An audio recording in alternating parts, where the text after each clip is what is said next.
Hello aspirants, welcome to Wellprep education. नमस्कार दोस्तों, वेलप्रेप education में स्वागत है आप सभी लोगों का। उम्मीद करता हूँ तैयारियां बहुत अच्छी चल रही होंगी, चाहे किसी भी एग्जाम के लिए आप लोगों ने अप्लाई किया हुआ हो। आज एक ऐसी वैकेंसी के बारे में बात करते हैं जो कि इनिशियल पोस्टिंग जिसकी होने वाली है पंजाब में। बिल्कुल पंजाब के लिए जो है वैकेंसी है, पंजाब रीजन के लिए। तो ये वैकेंसी जिसकी मैं बात कर रहा हूँ, थंबनेल से समझ गए होंगे आप लोग। मैं बात कर रहा हूँ एफसीआई में वॉचमैन की वैकेंसी के बारे में। जी बिल्कुल, ठीक है। तो एफसीआई के अंदर पंजाब रीजन में वॉचमैन की वैकेंसी आई हुई है। उसी को आज जो है डिस्कस करते हैं। पूरे वीडियो को ध्यान से देखिएगा, क्योंकि कुछ माइन्यूट सी चीज़ें हैं जो अक्सर मिस हो जाती हैं और फिर कमेंट सेक्शन में हम पूछते रह जाते हैं कि क्या है ये चीज़, ठीक है। तो सबसे पहले पंजाब के लिए वैकेंसी है और कौन सी पोस्ट के लिए है? वॉचमैन के लिए है। क्लियर हो गया। टोटल वैकेंसीज कितनी है? 860। 860 is the total number of vacancies है, राइट। जिसमें से अनरिजर्व के 345 है। बाकी कैटेगरी वाइज आप यहाँ पर देख सकते हैं, राइट। जैसे एससी की 249 है, एसटी की 0 है, ओबीसी की 180 और ईडब्ल्यूएस की 86, राइट। तो वॉचमैन की पोस्ट है 23,300 बेसिक पे है, ठीक है। 23,300। मिनिमम एंट्री एज है 18 ईयर्स और मैक्सिमम एज है 25 साल, ठीक है। तो 18 से 25 वाले रेडी रहें इस वैकेंसी के लिए। 18 टू 25। तो ये था टोटल जो मैंने आप लोगों को बता दिया। ये यहाँ पर हॉरिजॉन्टल रिजर्वेशन है पीडब्ल्यूबीडी और एक्स सर्विसमैन के लिए। क्लियर। चलिए आगे बढ़ते हैं। अब बात कर लेते हैं कब से एप्लीकेशन स्टार्ट होंगे। 11/10/2021 application have been already started, right. और एप्लीकेशन फ़ी कितनी है? 250 है और लास्ट डेट अप्लाई करने की है 10/11/2021। 10th November is the last date to apply for the this particular vacancy, right. अब लास्ट डेट क्लियर हो गई। और admit cards 15 days prior to announcement of the examination आपको मिल जाएंगे वेबसाइट पर, ठीक है। तो रिटर्न टेस्ट भी जो है आफ्टर लेटर स्टेज जो है वेबसाइट पर दिखाया जाएगा। और एक चीज़ इन्होंने जो है एक नोट दे रखा है, ये देखना बहुत ज़्यादा ज़रूरी है।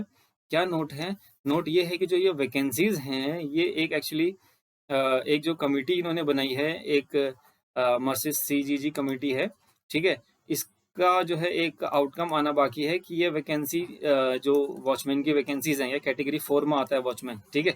तो इन वैकेंसीज़ को आउटसोर्स किया जाना चाहिए या नहीं किया जाना चाहिए? आउटसोर्स का मतलब कि कन्फर्म वाले लेने हैं, हमें रेगुलर वैकेंसी से लेने हैं या आउटसोर्सिंग से लेने हैं। अगर आउटसोर्सिंग से होंगे तो टेम्परेरी वैकेंसी होगी।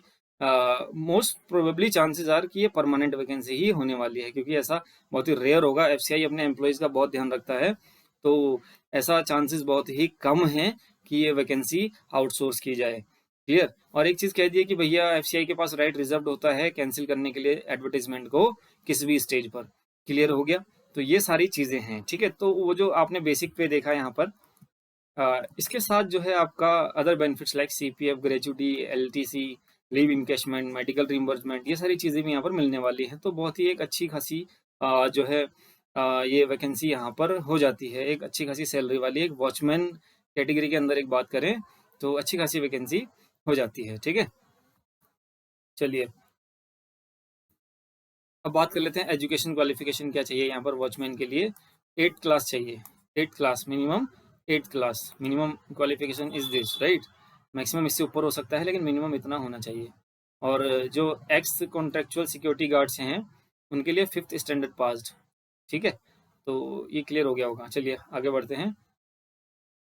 और ये सारी क्वालिफिकेशंस आपके पास 1/9/2021 से पहले की होनी चाहिए, ठीक है। चलिए ठीक है। तो ये जो अर्स्ट वाइल एम्प्लॉयज आपने यहाँ पर देखा, ठीक है, जो यहाँ पर आप देख रहे हैं 5th स्टैंडर्ड पास चाहिए, ऐसे एम्प्लॉयज जो एज ए सिक्योरिटी गार्ड जिन्होंने वर्क किया हुआ है एफसीआई के साथ, वो लोग काउंट होंगे इसमें। क्लियर हो गया। तो ये है। और एज लिमिट मैंने आप लोगों को बताई दी है। और जो कैटेगरी वाले कैंडिडेट्स हैं उन लोगों के लिए जो है एज पर दी गवर्नमेंट जो भी रिलैक्सेशन होता है एज के अंदर वो दिया जाएगा, ठीक है। बाकी ईडब्ल्यूएस वगैरह में नहीं होता है। बाकी जो अदर कैटेगरीज हैं उनमें रिलैक्सेशन जो भी सेंट्रल गवर्नमेंट की जॉब्स में प्रोवाइड होता है वो वाला दिया जाएगा। क्लियर। और जो विमेन एम्प्लॉयज हैं लाइक विडोज, डाइवर्स विमेन, ठीक है, जो है जुडिशली सेपरेट हो गई हैं और या जो नॉट जो अभी शादी नहीं हुई है जिनकी दोबारा से, वो 35 ईयर्स, 38 ईयर और 40 ईयर्स इस तरीके से जो है उनको जो है एज में रिलैक्सेशन मिलेगा, यानी कि इस एज तक वो लोग जो है अप्लाई कर पाएंगे, ठीक है। तो बाकी ये एक्स सर्विसमैन और कमीशन ऑफिसर्स के लिए है। Last date 10/11, clear. तो ये जो है अर्स्टवाइल जो इनके सिक्योरिटी गार्ड्स हैं जो ऑलरेडी वर्क कर चुके हैं उन लोगों के लिए है। और ईडब्ल्यू सर्टिफिकेट के बारे में एक चीज़ दे दी है कि जो सर्टिफिकेट की वैलिडिटी होगी वो बना होना चाहिए 2020-21 का। क्लियर कर दिया है कि 2020-21 का सर्टिफिकेट चाहिए जो कि फाइनेंशियल ईयर 2019-20 के बेस पर बना होगा। यानी कि आप लोग लास्ट डेट से पहले पहले इसको बनवा लें तो बेटर रहेगा, ठीक है। मार्च 2021 तक का ही चाहिए होगा। 2020-21 का मतलब है कि मार्च 2021 तक अगर आपके पास है तो ही आप अप्लाई कर पाएंगे, यानी 2019-20 के इनकम के बेस पर होगा ये। और अब इन्होंने अर्स्टवाइल कॉन्ट्रेक्चुअल सिक्योरिटी गार्ड्स जो है उनके लिए क्या दे दिया है कि भैया मैक्सिमम एज जो है जनरल कैटेगरी वालों के लिए 54 साल होगी 31 मई 2022 को। 31 मई 2022 को उनकी एज जो है 54 ईयर्स होनी चाहिए, क्लियर। सेकंड पॉइंट दिया हुआ है, in view of relaxation in given age given above the candidate who will not work for at least 5 years after final selection to the post of watchman in FCI will not be eligible for gratuity as per payment of gratuity act. अगर सिलेक्ट होने के बाद जो ये security guards हैं, ठीक है, जो अर्स्टवाइल सिक्योरिटी गार्ड्स हैं कॉन्ट्रेक्चुअल वाले, अगर वो 5 साल के लिए जॉब नहीं करते हैं कम से कम, तो उनको ग्रेजुटी नहीं दी जाएगी। Gratuity payment of gratuity act के अंदर ये चीज़ें लिखी हुई हैं, ठीक है। और मिनिमम क्वालिफिकेशन जो है अर्स्टवाइल कॉन्ट्रेक्चुअल सिक्योरिटी गार्ड्स के लिए 5th पास है, ये मैंने आपको बता दिया था। बाकी सारे डॉक्यूमेंट्स आप लोगों को वहाँ पर देने पड़ेंगे, ठीक है। जब वो सारी चीज़ें जो भी प्रूफ होता है आपका ID card, EPF number, salary slip वगैरह, कॉन्ट्रैक्टर का जो ऑर्डर होगा, वो सारी चीज़ें वहाँ पर आपको प्रोवाइड करनी पड़ेंगी, क्लियर। चलिए आगे बढ़ते हैं। अब बात कर लेते हैं सिलेक्शन प्रोसीजर, सबसे ज़्यादा जिसका वेट है। बाकी सारी बकवास तो होती रहेगी, लेकिन सिलेक्शन प्रोसीजर क्या है, सिलेक्शन प्रोसेस क्या है, वो बेसिकली क्या है वो जान लेते हैं। सबसे पहले होगा आपका रिटन टेस्ट, ठीक है, फॉर जनरल कैंडिडेट्स। जो जनरल कैंडिडेट्स मतलब जो कॉन्ट्रेक्चुअल सिक्योरिटी गार्ड्स वालों से अलग हैं उनके लिए 90 मिनट्स का एक पेपर होगा जिसके अंदर आपका रिटन टेस्ट होगा 120 क्वेश्चंस का, 120 एमसीक्यूज होंगे। सिलेबस क्या रहेगा यहाँ पर, मतलब टॉपिक्स क्या रहेंगे, जीके रहेगा वहाँ पर, करंट अफेयर रहेगा, रीजनिंग रहेगा, इंग्लिश रहेगा, और न्यूमेरिकल एबिलिटी यानी कि क्वांटिटेटिव एप्टीट्यूड। ये 5 सेक्शन रहेंगे 120 मार्क्स का, ठीक है। 120 क्वेश्चन होंगे वहाँ पर, 1.5 घंटे का टाइम मिलेगा आप लोगों को। एक रिटन टेस्ट होगा OMR बेस्ड, क्लियर। और नेगेटिव मार्किंग नहीं है यहाँ पर, इससे आप चिंतित ना हो, नेगेटिव मार्किंग नहीं है। और लैंग्वेज रहेगी इंग्लिश, हिंदी और पंजाबी, राइट, ट्राइलिंगुअल रहेगा पेपर आपका। और जो सिक्योरिटी गार्ड्स हैं ऑलरेडी एक्स एम्प्लॉयज़ हैं, जो एक्स कॉन्ट्रेक्चुअल सिक्योरिटी गार्ड्स, उन लोगों के लिए 120 मार्क्स का रहेगा। और इसके अंदर जो है बेसिक अरिथमेटिक रहेगा, जनरल नॉलेज, ठीक है, लाइक एडिशन सब्सट्रैक्शन, मतलब इजी रहेगा लेवल कहीं ना कहीं उससे। Basic general knowledge restricted to our country only, हमारी कंट्री से रिलेटेड जो बेसिक जनरल नॉलेज होगी वो पूछी जाएगी। और बेसिक इंग्लिश वहाँ पर आएगी, like spelling correction, parts of speech, मतलब इजी रहेगा as comparison to general candidates, right. तो ये डिफरेंस है आपका जनरल कैंडिडेट्स और कॉन्ट्रेक्चुअल सिक्योरिटी गार्ड्स के पेपर के बीच में, ये जो है डिफरेंस यहाँ पर है, ठीक है। इससे रिलेटेड कोई डाउट होगा कमेंट करके पूछिएगा, वो उसको बताया जाएगा, ठीक है। फिर होगा आपका इसके बाद देखिए आपका जो मेरिट लिस्ट बनेगी वो आपका इसके बेस पर ही बनेगी जो आपने मार्क्स ऑब्टेन किए हैं रिटन टेस्ट में, ठीक है। उसके बाद जो आपका ये फिजिकल है, सेकेंड लेवल पे फिजिकल है आपका, ये क्वालिफाइंग होगा, ठीक है। ये होगा आपका क्वालिफाइंग। जैसे देख सकते हैं आप, जेंडर यहाँ पर मेल और फीमेल, और डिस्टेंस जो है 1000 मीटर की जो दौड़ होगी मेल्स के लिए होगी, फीमेल्स के लिए 800 मीटर की होगी, ठीक है। और ये एज है, और ये यहाँ पर आपको टाइम दिया हुआ है कितने टाइम के अंदर पूरी करनी है, ठीक है। इसी तरीके से लॉन्ग जंप है, फिर इसी तरीके से हाई जंप है। तो ये है जो कि क्वालिफाइंग है, ये आपका फिजिकल इंड्योरेंस टेस्ट, जो पीईटी है, ये फिजिकल इंड्योरेंस टेस्ट, जो शारीरिक जो है योग्यता परीक्षा होगी आपकी, ये होगा क्वालिफाइंग नेचर का, क्लियर। यानी मेरिट जो बनेगी वो रिटर्न के बेस पर ही बनने वाली है, ठीक है। जैसे क्या लिखा हुआ है, number of candidates will be short listed for PET in the ratio 1:3, यानी कि अगर 1000 वैकेंसी है तो 3000 लोगों को बुलाया जाएगा पीईटी के लिए, क्लियर। 3 गुना बच्चे लिए जाएंगे यहाँ पर। पीईटी क्वालिफाइंग नेचर का होगा, फाइनल मेरिट जो बनेगी रिटन टेस्ट के बेसिस पर ही बनेगी, clear. subject to the qualification of PET, right?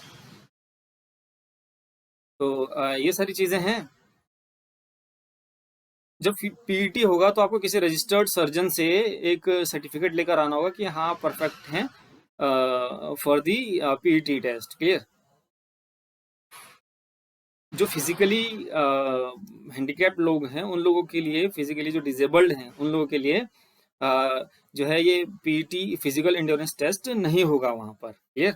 और जो क्वालिफाइंग मार्क्स, एक मोस्ट इंपोर्टेंट पॉइंट यहाँ पर दे दिया गया है, qualifying marks, right? The qualifying marks for written test will be 40%, यानी मिनिमम 40% तो लाने ही हैं।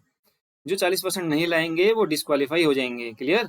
और जो अर्स्टवाइल कॉन्ट्रेक्चुअल सिक्योरिटी गार्ड्स हैं जो जिन्होंने एफसीआई में अप टू 22/8/2002 तक काम करा हुआ है, will be treated qualified if they acquire 30% marks. उनके लिए 30% भी चलेगा। जो एक्स कॉन्ट्रेक्चुअल हैं उन लोगों के लिए 30% भी चलेगा, और बाकियों के लिए 40% है मिनिमम। कट ऑफ तो इससे ज़्यादा ही जाएगी, लेकिन मिनिमम इतना लाना है, 40%।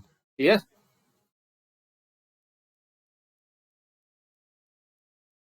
तो ये सारी चीज़ें हैं, और एडमिट कार्ड आपका 15 दिन पहले आएगा वेबसाइट पर। क्लियर? तो जो इंपॉर्टेंट पॉइंट्स हैं वो मैं आपको बता देता हूँ, और जो ऑलरेडी वर्किंग हैं उन लोगों के लिए 10/11/2021 से पहले का नो ऑब्जेक्शन सर्टिफिकेट लाना ज़रूरी होगा। ठीक है? आईडीए पैटर्न है, इसमें एचआरए इंक्लूड होगा, एलटीए फैसिलिटी मिलेगी, राइट? और जो है डीए होगा परसेंटेज बेसिस पर, जैसा कि होता है। तो जो एग्ज़ाम होगा आपका वो कैसा होगा? Exam will be objective type MCQs only. OMR answer sheets आपको दी जाएंगी। क्लियर?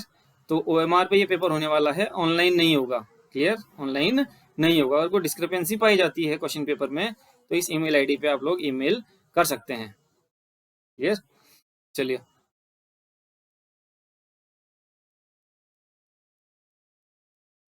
और ये जो क्वालिफिकेशन सारी आपकी 1/9/2021 से पहले आप धारित करते हो तो ही आप एलिजिबल हैं, अदरवाइज नहीं है। एप्लीकेशन फ़ी की अगर बात करूं तो SC ST PWD servicing defence personnel ex serviceman को छोड़कर बाकी सबके लिए 250 रुपये फीस होने वाली है यहाँ पर, और विमेन कैंडिडेट को भी छूट दी गई है।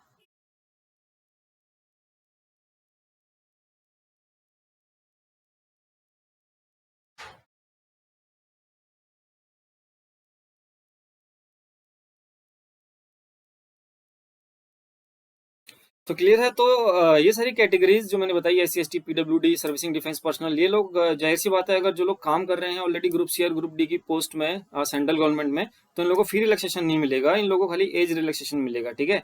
हावेवर विमेन कैंडिडेट्स जो है उनको एग्जाम्पशन मिलेगी फी पेमेंट से। तो 250 रुपये यहाँ पर फीस होने वाली है। क्लियर हो गया? 250 rupees, 250 is the fee for this particular recruitment, right? तो 10/11 तक आप लोग फी पे कर सकते हैं ऑनलाइन इंटरनेट बैंकिंग के थ्रू, और debit card, credit card, whether जो भी ऑनलाइन मोड है उससे आप फी पे कर पाएंगे। एक बार लास्ट में डेट्स और एक बार देख लेते हैं। 11/10 से एप्लीकेशन शुरू है, 10/11 तक चलेंगे। ठीक है? लास्ट डेट ये है। तो जितने भी माइन्यूट्स थे इस नोटिफिकेशन के वो मैंने डिस्कस किए हैं। अगर और कुछ आपका डाउट हो प्लीज़ आप कमेंट सेक्शन में कमेंट करके पूछ सकते हैं, और सिलेबस की डिटेल वीडियो इसके बाद जो है अपलोड की जाएगी, right? So all the best guys, bye bye, take care.